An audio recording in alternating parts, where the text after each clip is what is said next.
So tonight's film was the final film in the Dressing the Part, the Art of Drag in Film theme on Filmstruck that I had not seen before. It is 1977's Outrageous. It's written and directed by Richard Benner, and it's based on a short story by Margaret Gibson.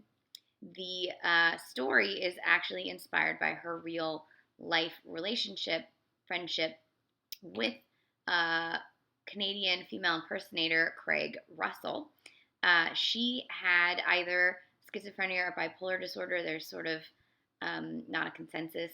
And she lived with him as she was being released from a mental hospital and writing her way through her illness. This inspired this story, which then inspired this film. There's actually a sequel, apparently, that's set 10 years later. In it, Craig Russell, the inspiration for the story, plays the character he inspired. In the film, his name is Robin Turner. He is a hairdresser, much like Craig Russell was before becoming a drag performer. Eventually, he decides to do his drag shows at the uh, uh, after his friend in this version played, or the character's name is Liza, tells him that he shouldn't be afraid of going for it and trying um, his dream. He does well in Toronto, but to make it really big, he has to go to New York. Um, and the film starts as he's still a hairdresser, and Liza has just shown up and started living with him, having just been released from her hospital.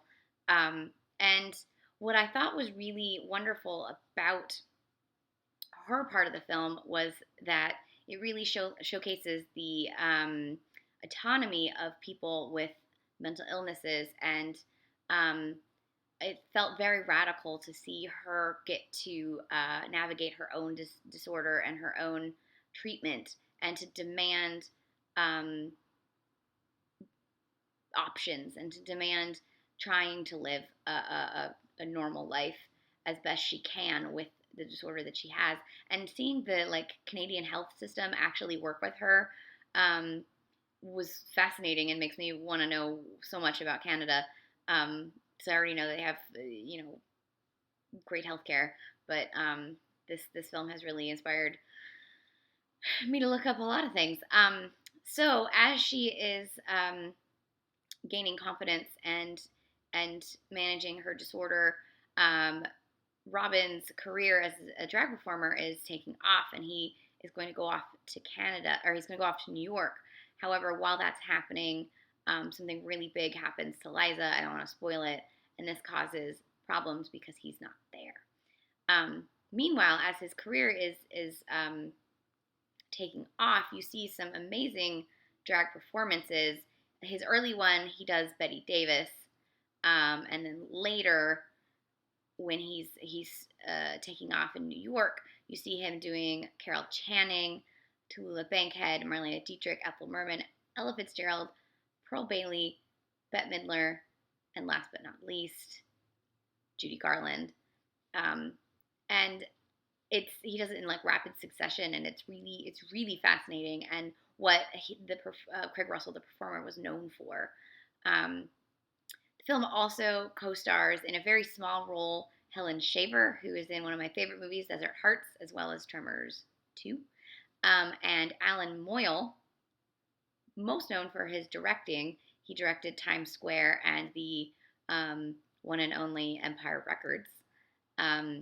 He was quite good in this film, but to that point, there is a handful of moments in this film that are very cringeworthy in their attempts at racial humor that I'm sure was hilarious in 1977, but is just cringeworthy and kind of awful and to see now. And the rest of the film feels so progressive and wonderful. That having those moments was hard. The bulk of the film really is about the healing power of friendship, and how these two people who don't quite fit anywhere fit together. And it was wonderful to see, because a lot of queer art has that theme of building your own family. But to see that mixed with um, a film about mental health as well was wonderful and interesting, and all the performances are so good. Um, I quite enjoyed it. I feel like there's one more thing I wanted to say about this movie. Now I can't remember what it was. I don't know. But I definitely recommend checking this film out. It is currently on Filmstruck. Um, it's in the proper aspect ratio. I think it was released many times in like square when it was not a square film. So definitely watch this version. It is probably the most HD right aspect ratio version of this film you're gonna find.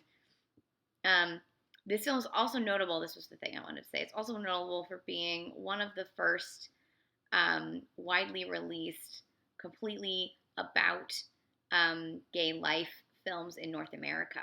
Considering 1977 was only 40 years ago, that is sad, but not surprising. So, this is a landmark piece of cinema. It's from Canada. It doesn't feel too Canadian, you know what I mean? If you've seen a lot of Canadian films. Um, and you should definitely check it out. It is on Filmstruck. If you like some good Mae West impersonations, this is a film for you.